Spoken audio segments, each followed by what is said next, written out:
dire comment se présenter, être like exactement à l'heure. Tu commences comme RFI, tu finis comme TV5, ou tu parles comme CNN. Voilà, il y a des gens qui m'ont dit fais qu'en anglais, d'autres non, fais qu'en français, d'autres non, non, non, non, non, non. Il faut seulement dire en lingala, bon, non, il y a 4 langues. Il faut aussi dire en Chiluba, en Solin, Chikongo. Beaucoup de recommandations dans tous les sens possibles. Et finalement, je me suis dit, non, je refuse tout ce que vous me dites là. J'ai refusé. J'ai dit, non, laissez-moi. Parce que si j'ajuste selon les pensées d'un groupe de gens de Kalonji TV, ce n'est plus moi. Je disais toujours ça. Je vais faire ce qui n'est pas moi. Le problème n'est pas la façon que je parle ou ce que je dis, mais est-ce que je dis la vérité ou pas? Est-ce que ce que je dis est clair? Est-ce que vous avez compris ce que je dis? Est-ce que je peux dire la vérité et dire ce qu'il y a? S'il y a que la vérité, ça va. La vérité peut venir dans un choc. La vérité peut venir dans un calme total. La vérité peut venir dans la brutalité. La vérité peut venir dans les blagues. Hein? En train de sourire, tu sors une vérité. Voilà, donc la vérité vient de plusieurs façons. Alors, je n'ai pas voulu être façonné par un groupe de gens de Kalonji TV parce que ce sont des mamans qui m'apprécient ou des papas qui m'apprécient ou, je ne sais pas, les intellectuels qui sont partis à l'université m'apprécier ou je ne sais pas. Non, je dis non, non, non, boy. Aussi longtemps que c'est ma méthode, les gens qui vont m'aimer, ils vont aimer cette méthode et ce que je suis. Voilà. Mais je ne vais pas devenir fake pour vous satisfaire, vous. Et puis après un temps, c'était un grand combat, c'était pas facile. Hein? Les gens ont mis la pression, change, non, tu seras le meilleur si tu changes. Je dis, non, non, je ne change pas. À un moment donné, les gens ont compris. Les gens ont commencé à dire, hein, les gens qui les suivent là, c'est parce qu'ils aiment ce qu'il fait comme il parle. Et il y a eu des gens, sans vous mentir, qui ont dit, ne change pas, sois seulement toi. D'autres personnes, quand tu parles, tu bouges trop les mains, ne bouge pas. Hey, je vous dis, j'ai eu tout. Oui, j'ai eu tout. Alors, je me suis rendu compte que ce sont les gens qui avaient les soucis pour moi, pour que je fasse mieux. Parce que tu m'as bêté. Quand on a essayé, non, le garçon ici peut faire un bon travail. Et puis, à un moment donné, je dis, mais de toute façon, je ne vais pas changer ce que je suis. Parce que si je change ce que je suis, ça sera fake. Na autre une question, on a changé. Bolingi na zoba conseil oyo na bisibino balinga na sala na bojaka maboko te, na sala calme, na lobaka malembe. Vous voulez que je change? Je vous pose la question. J'ai besoin d'une réponse. Quelqu'un peut me répondre? Jean-Raphaël Godefroy, merci pour les 11,9 euros que vous nous donnez. Kalonji, tu es un analyste politique de très bonne qualité. Je dirais HQ, c'est Headquarter. Et c'est ça, hein? HiQ. Non, tu parles de HiQ, not Headquarter. Je dirais HiQ.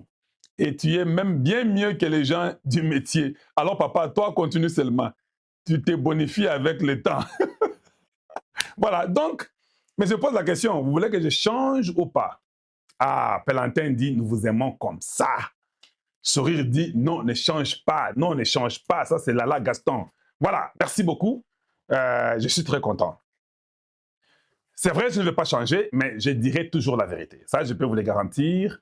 Des fois, je suis mal compris, mais je continuerai toujours à dire la vérité parce que le principe, le corps de ce que je fais comme analyse, se base sur le Congo. Donc, il n'y a pas moyen de corrompre ton pays, il n'y a pas moyen de corrompre le Congo, il n'y a pas moyen de trahir ta nation. Parce que si tu trahis, tu t'es trahi toi-même. C'est comme ça que moi, je conçois. Alors, des fois, quand je vois quelqu'un trahir le Congo, j'ai toujours eu la frousse. Je me demande, mais comment tu peux trahir ton pays? Tu sais que tu auras les enfants dans ce pays-là. Tu sais que tout le monde vivra dans ce pays-là. Comment tu peux te permettre de trahir ton pays? Pour moi, ça m'a toujours dépassé de voir des traîtres, de voir des gens qui nous embrouillent. Et c'est étonnant, mais je crois à la jeunesse, je crois la jeunesse c'est jusqu'à 80, ne vous en faites pas, bien c'est à 90. Parce que nous avons maintenant appris que la jeunesse va un peu beaucoup plus loin. Hein. Donc, jeunesse c'est si Mata Makassi. Donc, le peuple congolais devra décider de son avenir. Il est très important de savoir ce que vous écoutez, ce que vous voulez faire, qui vous entendez et qui vous suivez. Parce qu'il peut vous façonner.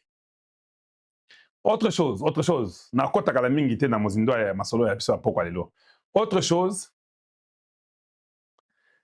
j'ai un souci que je ne vois pas se régler et que je veux voir se régler. J'ai un souci au fond de mon cœur. Le souci que j'ai, ça je parle au Congolais. C'est un souci qui me fait mal et ça me ronge. Pourquoi nous, les Congolais, nous n'investiguons jamais? Même des simples messages que nous voyons sur les nets. Je ne suis pas d'accord que chaque fois au Moni et Loco, et Papa Kalonji, est-ce que c'est à solo? Papa Kalonji, pourquoi tu oses bête ma solo en athée? Pourquoi tu ne fais pas ça? Pourquoi quand tu vois un truc qui ne va pas, toi tu penses seulement à moi? Pourquoi tu ne veux pas prendre les dessus et les devants pour dire ça, je ne fais pas, ça c'est faux, ça c'est vrai? Pourquoi tu ne peux pas quand même faire une analyse? Donc, réfléchir à votre place. C'est pas bon. On doit tous réfléchir, on doit tous décider, mais vous ne pouvez pas tout laisser. Je vous dis, la vidéo du Libanais là qu'on vous montre, 5 vidéos du Libanais là. Même quand tu regardes là, tu vois que ça te coupe beaucoup de fois. C'est une vidéo montée qui n'est pas d'abord vraie. La vidéo est publiée ça. Même si c'est un NAI, je sais qu'il a exagéré, c'est que la vie n'est pas vraie, mais vous devez toujours avoir un mot à dire, vous devrez vous décider pour votre nation. Ça c'est là. Même les journalistes qui ont parlé de ça, ce n'est pas une vidéo qui est vraie. Voilà, d'accord? Pourquoi? Parce que tu fais d'abord une analyse à la Bisobo Kota Kunate. Tu trouves ça sérieux? Tu trouves que c'est Libanais va vivre à Kinshasa une semaine? Je te pose seulement la question. Ils ne peuvent pas dire ça. Tu trouves déjà que c'est faux. Quand un Libanais dit, on va vous chasser, vous tous les Noirs, vous serez nos esclaves. Mais Libanais est à Kinshasa. Non. Il devait peut-être, nous allons vous chasser des Gombe. Moi, je ne vois pas des vidéos comme ça. Ça perd mon temps. C'est mal fait. Fais bien prochainement. Pas. Fais un peu mieux prochainement. Éveillez-vous. Voilà comment les Libanais achètent des maisons à Gombe. Ce n'est pas bon. Nous serons leurs locataires. Oui, là, ce sera une belle vidéo. Mais venir, tu sors un truc là, un Libanais qui n'existe pas, et puis tu racontes des bêtises. Bon. Pour moi, je trouve que vous perdez votre temps. Ça, c'est vous, Congolais, me posez la question. Kalonji, est-ce qu'il y a solo? Kalonji, bête la solo. T'as un Libanais, photo kangaye, azalakate, il n'existe pas. C'est l'artificial intelligence. C'est une image prise comme ça d'emblée, randomly. Il n'existe pas. Voilà. Maintenant, si vous pouvez aimer la vidéo, je serai content.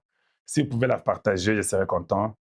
Et voilà, j'ai vu déjà un truc là, un petit signe qui me montrait que la vidéo avait un peu stoppé pour quelques secondes. Voilà, c'est ça le problème. Ça sont des choses, moi j'aime faire les émissions comme ça où j'éveille les gens. Vous devez apprendre à être éveillé. Il y a un truc là, je vais vous montrer rapidement. J'espère que on ne perdra pas le temps. On ne perdra pas le temps.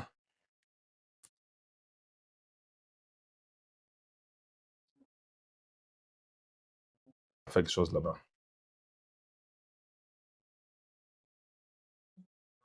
Voilà, voilà, voilà, voilà. Il y a des recherches qui sont peut-être très bien aussi, mais bon, pas très très profond, mais ça arrive. Je vais essayer de faire ça rapidement pour tout le monde. Je sais que ce n'est pas ça. On va voir. Voilà. Good. Oui. Ça, je veux que vous, tous qui suivez Kalonji, vous deveniez comme ça. C'est très important. Je ne suis pas les seuls qui suis parti à l'école. Tout le monde est parti à l'école. Il y a des gens qui ont fait des grandes études plus que moi. Mais ça, j'aimerais quand même donner un peu une idée aux Congolais. Je vais parler de Bati. Bati, c'est un homme politique au Congo démocratique, n'est-ce pas? D'accord. Il n'est pas le seul. Je peux aller chez Kaméré, je peux aller chez beaucoup de politiciens. Je trouve qu'il y a quelque chose qui ne va pas. Vous me verrez, j'irai sur l'Internet, je mettrai, je sais que même maintenant, vous pouvez savoir ce que je suis, si vous allez sur l'Internet, mais je peux quand même aller sur Internet, je vais donner Kalonji, je sais c'est où. Quoi de mal? Quelqu'un qui veut devenir politicien, qui veut un jour diriger la nation, doit quand même dire tout ce qui est de lui. Si tu ne donnes pas l'idée majeure, ça nous inquiète un peu. Nous pensons que ça ne va pas. Voilà, donc voilà pourquoi je voulais peut-être vous faire une petite démonstration. J'ai mis, là c'est Bâti que j'ai mis. Les gens de TikTok, je ne vous montre pas, mais vous allez toujours comprendre. Vous pouvez aussi mettre sur Wikipédia. Bâti, on dit Modeste Bâti Lukwebo, il est économiste, un homme d'affaires et politicien au Congo jusqu'au février 2024. Bâti Lukwebo était né en 1956 au Sud Kivu. Et sur Kabila, pimpin. Maintenant, Bâti, il est maintenant proche de Tshisekedi, Félix et Sili. Ça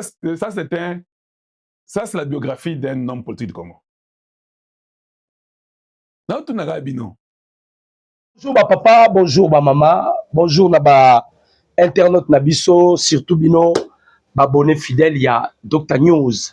Esengo po bozalaka ebele na souci ya koluka koyeba maye mazali koleka en République démocratique du Congo ndenge tolobaka yango Congolais ya solo okoyi kolekisa mokolo te sans koluka koyeba pays na yo elalaki ndenge nini pe lamuki ndenge nini Congolais ya solo za censé koluka koyeba maye mazali koleka na est de la République démocratique du Congo, Congo mboka munene makambo ezangaka te. Congolais ya solo oza censé koluka koyeba état de santé ya mokonzi ya mboka Félix Antoine Tshisekedi Tshilombo, le président qui séjourne aux États-Unis d'Amérique. Congolais ya solo oza censé koluka koyeba Goma na Bukavu suite eza ndenge nini. Je salue un grand homme de Dieu, Bishop Émile Ochumbe. Que Dieu vous bénisse. Je salue la famille Yanganda Paul Mbouya. Je salue tout le monde, Congolais Biscanyo Sobozali, Congolais de père et de mère. Tozana et Sengo parce que les Wazalendo sont déjà à la porte de Goma. Donc, Betali Solo, Yamakambo Ezali Koleka. Ah, on a informé Bino. Wazalendo baza déjà na porte ya Goma. Donc, Betali Solo. Lobe Zalaki. Opesimbwa mbwa boyi. Voilà pourquoi nous avons informé bino que Wazalendo baza déjà na porte ya Goma. Tokobeta lisolo sur la réunion où Paul Kagame a convoqué de toute urgence na Kigali. Kagame a convoqué réunion. Pourquoi Kagame a convoqué réunion? Et vraiment l'actualité za ebele o tokobeta la bino. Boyebi ke lobby bakata kibiso direct. Bakataki biso direct. Je devais parler na makambuleka na Katanga. Mais bon, mona ki bakataki direct. Ceux qui bakataki direct na ebisaki bino na santaki déjà mabe. Voilà pourquoi to ebisaka bino mais de fois tango bandi ko zwa biso eloko ya yambo. Banda ko tiela biso ba j'aime. Oh, to sala rapona ko sécuriser direct na biso. Toza combattu na niveau vous ne pouvez pas imaginer. Dr News. Tango bino bozotsa ba j'aime été bango soki ba lekisi Kagame a payé de l'argent na ba service aux réseaux sociaux. Kagame a payé de l'argent na ba TikTok, il a payé de l'argent na ba YouTube. Si tu parles seulement du mal ya Rwanda, soki ba j'aime na yo ezala se bango ba koyi ko contrer yo. C'est ce qui s'était fait hier. Bomona kiango to silisa ki direct na bisoté. Mbalama bakati yango. Bataka kibiso. Yango to sengaka na bino tant bozola na biso bota ba j'aime bon matisa ba j'aime de bon contre ennemi. Parce que ceux qui yazo luka sala biloko ne ana mais YouTube azala ba principe na ceux qui ba j'aime na biso eleki a ko bloquer moyen bango ba attaquer direct na biso et kozala te. Tozo mettre peu en garde na ba Rwandais. Qu'est-ce que vous boyaka ko sala là? Boyaka ko sala nini? Lisolo to beta entre Congolais et Congolais. Bino tozoya ko sala nini? Hein? To beta lisolo Congolais. Ba Rwandais bozoya ko sala nini? Po boluka nini? Po boluka nini? Po boluka nini? Ah, oza masolo ya ba Congolais ba obeta masolo na bango. Ya mboka ekolo Congo. Pourquoi vous m'avez dit qu'on attaquait Bissonio sur mon kaka pour ma carte direct parce que vous ne voulez pas que la vérité est à l'éclater. Bandeko ba Congolais. Na on sabino na image moko eza photo. Na on sabino na photo moko bokanga mapandi.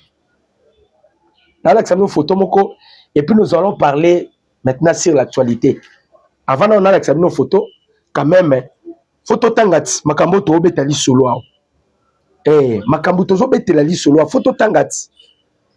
On ne peut pas aborder mission na biso sans to beta ma solo to tanga ma solo to beta oyo. Bandeko ba Congolais na titre na ngai na komi clair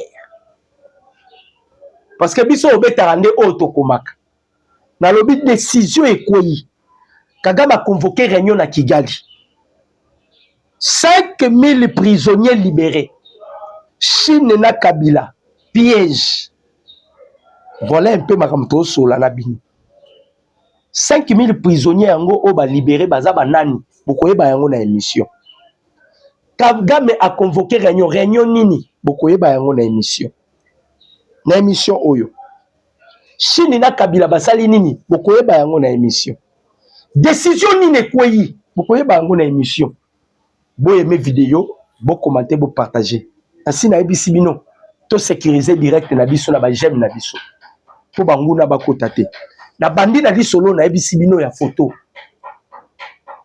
poto okende un à un to beta lisolo boye ba makambo ndenge nini ezoleka to bandi lisolo ya photo eza photo AIT eza photo bandeko ba Congolais j'espère que ça aïe la dimnebo ça oh bon c'est le président Tshisekedi hein bon nous konzamboka non c'est le président Tshisekedi lobby après ça qui ba mode de circonstance na matanga o ezalaki na Chicago. Normalement Kagame devait voyager mais les gens ne sont pas informés na robete la bino li solo pourquoi Kagame a quitté. Le président Tshisekedi a opé sa mode de circonstance yeyu muto ya kufi wala bozomona azalaki pire Kagame c'est monsieur là pasteur wa kufi azalaki pire Kagame a roulé na lukuta trop pasteur wano akufi wana aza bato yo bato bandai ko plaider mingi pour ba victime so bato bazo kufa boye ane bato bano plaider pena pour ba victime. Alors le pasteur il fait partie ne bato bano ko plaider pour ba victime. Mais la personne qui était pire Kagame a kufi ba Cyril Ramaphosa bazalaki aux États-Unis mais Kagame a boyi kokini te Kagame a boyi kokini te bokoye ba vérité pourquoi Kagame a keité. Bon une photo ce qu'on a là ça nos photos moussus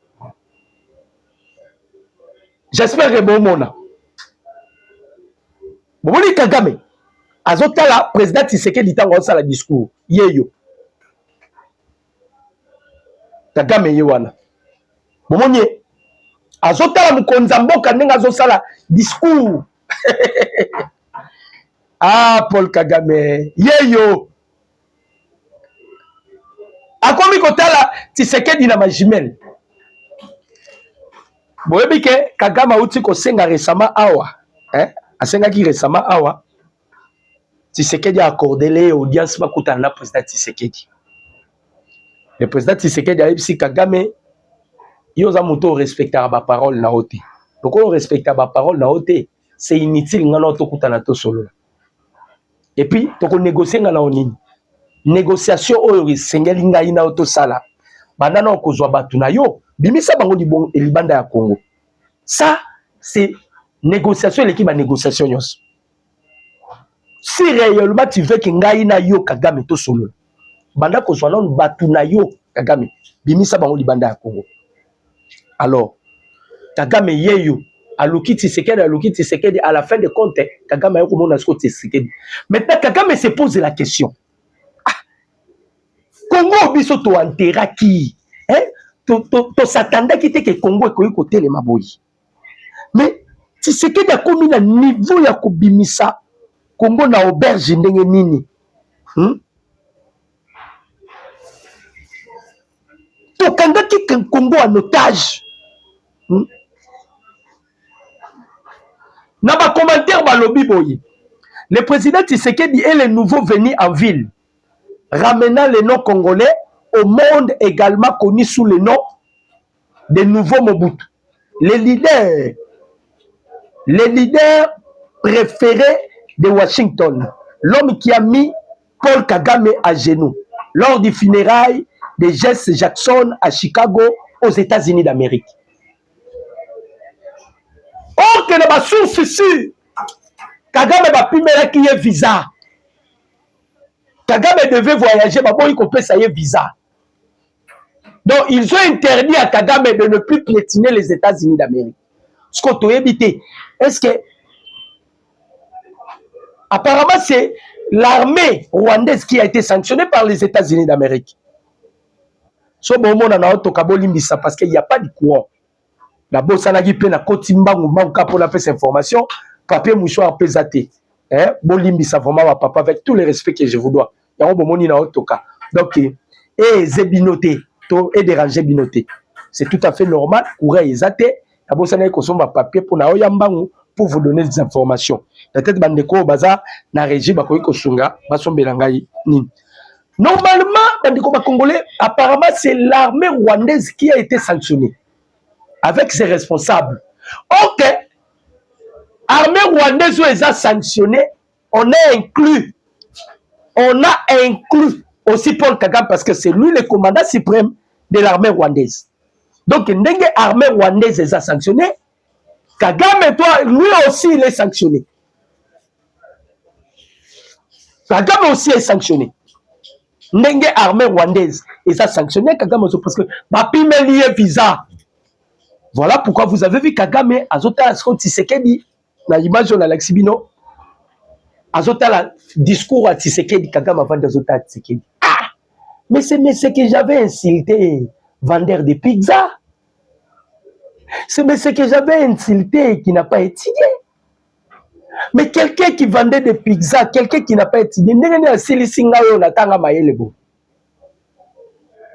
N'est-ce pas silisinga yoyo na vanda mbula la mbula 32 ans de pouvoir. Bandeko. Quelle influence Kagame avait ça? Kagame avait l'influence dans la scène internationale. Mais les lois comme ils sont comme on betali solo à combo Kagame. Ba on on dit ozolobela makila ya ba Congolais. Ozolobela makila ba Congolais. Eza ligne de cause Kagame a convoqué réunion na Kigali. Donc betali solo réunion. Na bila bino lelo tellement qu'il y a plusieurs informations to que ne malembe. Kagame a convoqué réunion na Kigali pour na nini? Kagame a remis côté la Tshisekedi boye. Et il pensait que le Congo et kozala kaka ya kofukama. To ebisaka bango le jour où les Congolais ba côté les mains. Ça serait la chute de Kigali. Ah on a zoé bisabino. Et ça na document moko bimaki. Na otangi la bino document. Boyo kamakambu États-Unis ko ici pour la Kigali. Alain Gier, membre ya DGCE français. Un français, Alain Gier. Aloba eloko wana depuis août. Alobi, les Américains ont décidé d'abandonner Kagame. Comme le président Tshisekedi devait affronter les démocrates, Pasteur Ouazala qui influent la kati ya ba démocrate parce que ba démocrate ne ba simbi Kagame. Tolobaki il faut tout détacher Kagame na bisika onyoso eza ba pui na ye. Il faut qu'on kata Kagame ndambu jusqu'à ce que Kagame sera cloué. Il faut en finir avec Kagame. Il faut qu'on ait quand même la force à Kagame, les démocrates. Voilà l'une des raisons que le président Tshisekedi s'est précipité aux États-Unis d'Amérique pour en finir avec Paul Kagame. Kagame a kokita kotisi réunion d'urgence na Rwanda. Bokoyoka makambo ya réunion Kagame a kotisi na Rwanda. Botsaba j'aime. Bon aimer, bon commenter pour que notre direct est à la sécuriser.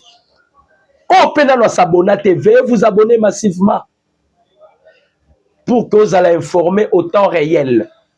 Na ba information nyoso ezo le kalamboka ekolo Congo. Abonnez-vous massivement. Aimez émission, commentez, partagez. Tchaba j'aime et les cas pour la contrer ennemi. On dit presque au Kenya Kagame. Bandeko, sur l'ordre il y a Paul Kagame. Sur l'ordre il y a Paul Kagame.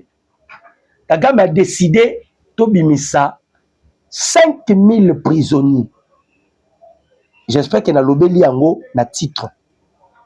Moi, quand je vous amène des informations, naaka avec de preuves. Pour Koloba, Makambo Zoloba, source, il y a information Zouapi.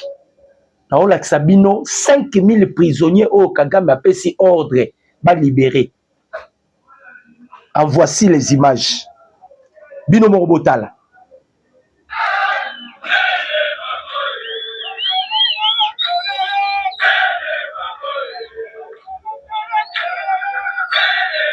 « 5000 prisonniers. »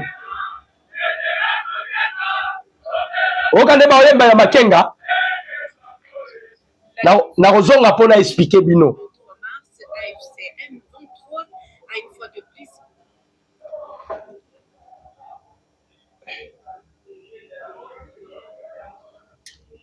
Donc ici qu'on est là, j'espère que la kisi bino image pour bomona.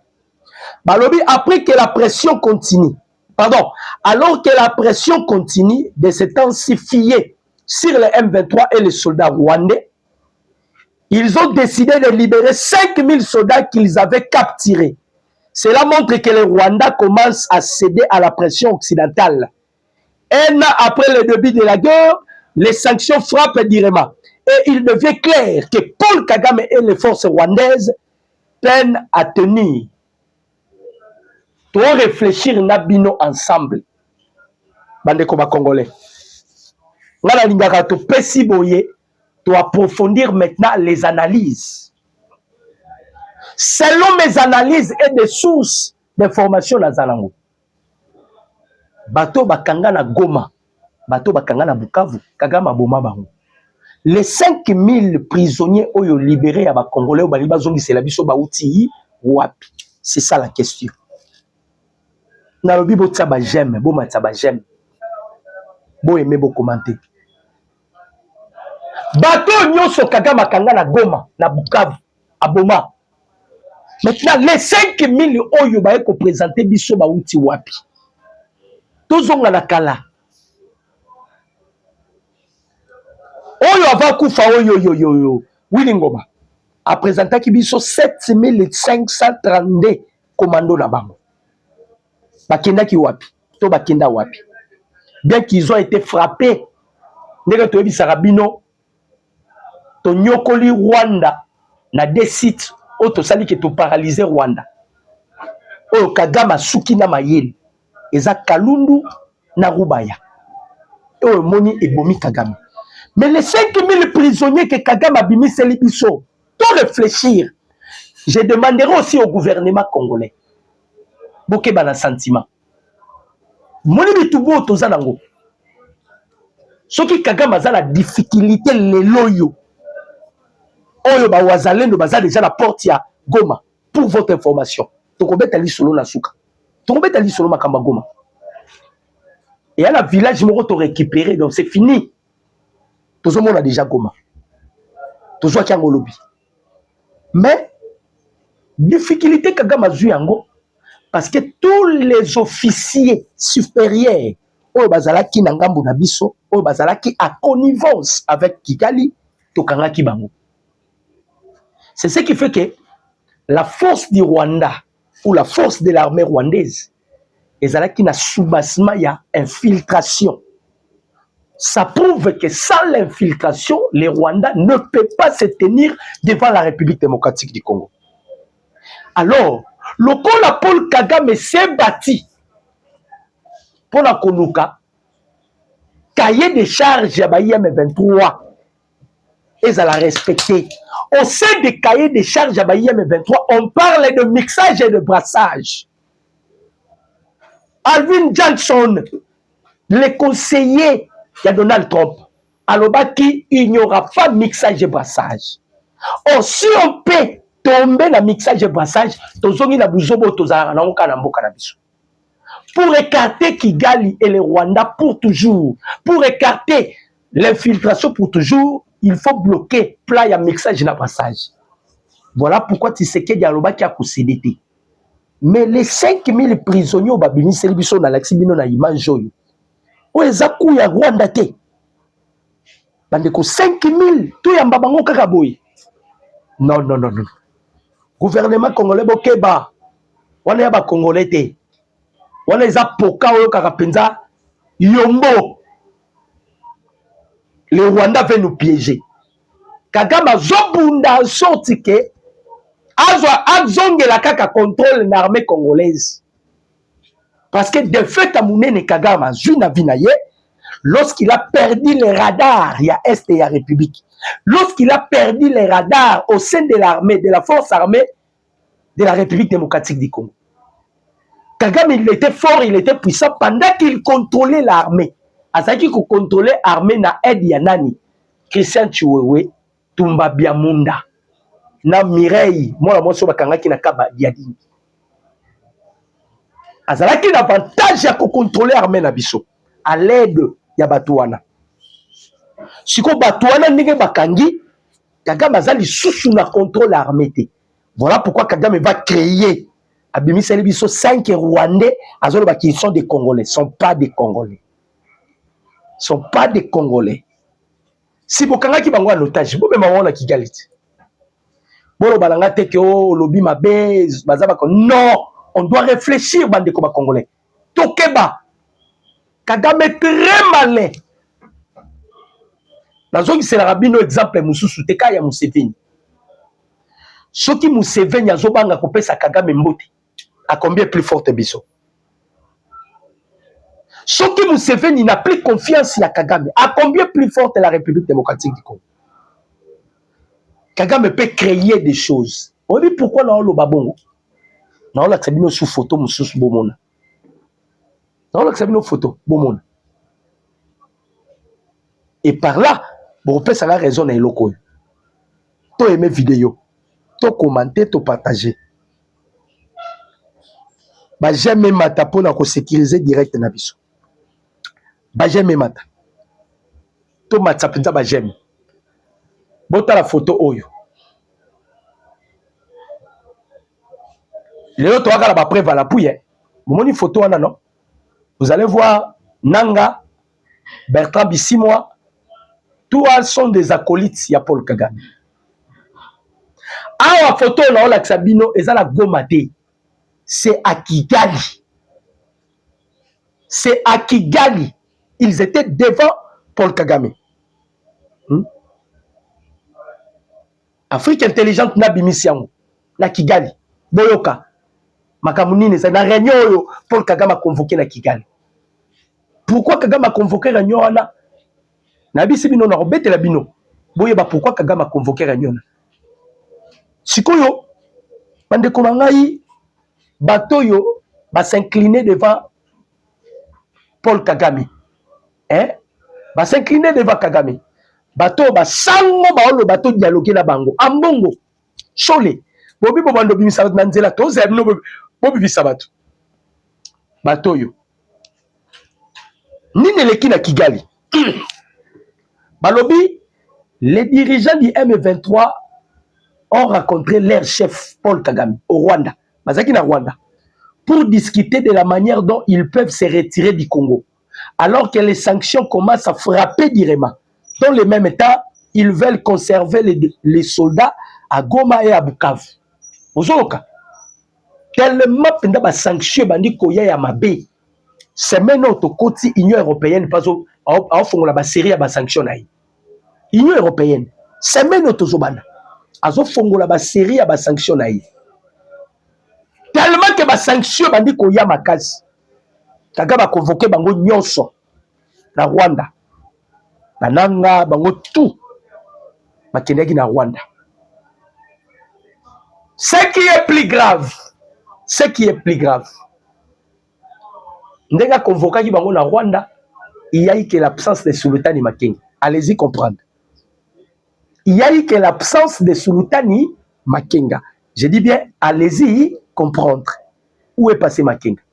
Mais au moins, le remplaçant de Makenga était là. Bomoni a Télémisouda. Il était là, le remplaçant de Makenga. Mais Makenga n'était pas là. Kagame Bengisi Bango, qu'est-ce que nous devons faire? Parce que Kagame Maï les souki. Il pensait que à Koko Tshisekedi n'enga komaki lettre na Union européenne, na Union africaine, même aux États-Unis, que les Américains bosali par Nabino, botika skoyo ngai moko na kutana Tshisekedi poto arranger parce que crise entre le Rwanda et la RDC, to akaka deux personnes to koyi ko silisango ngai na Tshisekedi. Président Tshisekedi a rejeté en bloc proposition à Kagame. Loko les aki parmi ba carte na Kagame kwait. Kagame komisko koluka. Abengi bango awa ndenge zawa na pesa kibino déjà il y a une date butoir pour la Rwanda. Malgré il y a une date butoir, les États-Unis continuent de s'enfoncer. Bazo beta Paul Kagame. Bazo beta Kagame. Il y a des sanctions à niveau vous ne pouvez pas imaginer. Donc Donald Trump il veut anéantir Kagame. Babo tolaena no pouvoir. Après, à la fin de compte, il va matelayer na monokoba liaye. Bande ko ba jamais zalase. Batola ba ko frapper direct na biso. Nazo ebisabino. Je connais bien batoala. Tala lobinde basala yibiso. Oh nyonso koti abosani ko emetsa ba j'aime. Commenter et puis partager.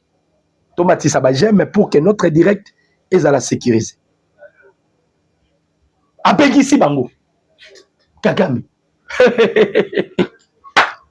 Qu'est-ce que nous devons faire? Voilà pourquoi Moni a mis 5000 soldats. Nous avons mis Toke Banailoko. Toke Banailoko à 5000. Et le gouvernement congolais tout s'est dété à 5000. Kagame est très dangereux, il est très malin. Le Kola Lukakaka contrôle l'armée Nabiso et qu'il n'arrive pas à contrôler notre armée, il peut créer des choses. Vous comprenez? Il peut créer des choses pour nous affaiblir. Alors, l'issue Nicolo a l'issue. Pourquoi Kagame a convoqué une réunion d'urgence? C'est Babimi Sabatou. D'abord, sur le plan, il y a guerre sur terrain. L'ennemi a déjà asphyxié. Leur espoir, c'était la Cinco. Il y a un moni. À 5 ans déjà, Kota qui met c'est noir. Non, nous devons maintenant procéder à ma marche. Ambongo. Ambongo. Nazanga na maloba roloba pour l'ambongo. On aurait vu Sabine za solo. Je manque même des mots pour l'ambongo. Mais n'y a que si là. Parce que l'ennemi a déjà asphyxié. Et là, on dit que Sali Kagame côte sa réunion. Kagame a qui sanctionne les arabes pour la responsable et armée naïe pour naïté. Or que sanction peut bêti Kagame. Boyo kabambodi bande. On a joué bisabino. Ah Kagame, on comprend des lobbies. Boyoka. Malobi, Washington frappe encore. Les sanctions sur Kigali, les comptes publics du Rwanda sont bloqués partout. Bambongo, bloqué. Makamboye mabe, non des zaboye. Kagame risquerait même babete un coup d'état pas officiel. Vous voyez que samedi à la laine à Rwanda te. Samedi Kagame à la laine à Rwanda takimaki. Réunion a convoqué en dimanche. Mabe Koti. Mabe Peno Karamabe Koti. Mabe Koti. Balobi, toutes les entreprises américaines sont priées de fermer les portes dans une semaine. Semaine au Banda. Bapesi ordre. Toutes les entreprises américaines aux Arala Rwanda. Fouekanga. Bapesi bango une semaine.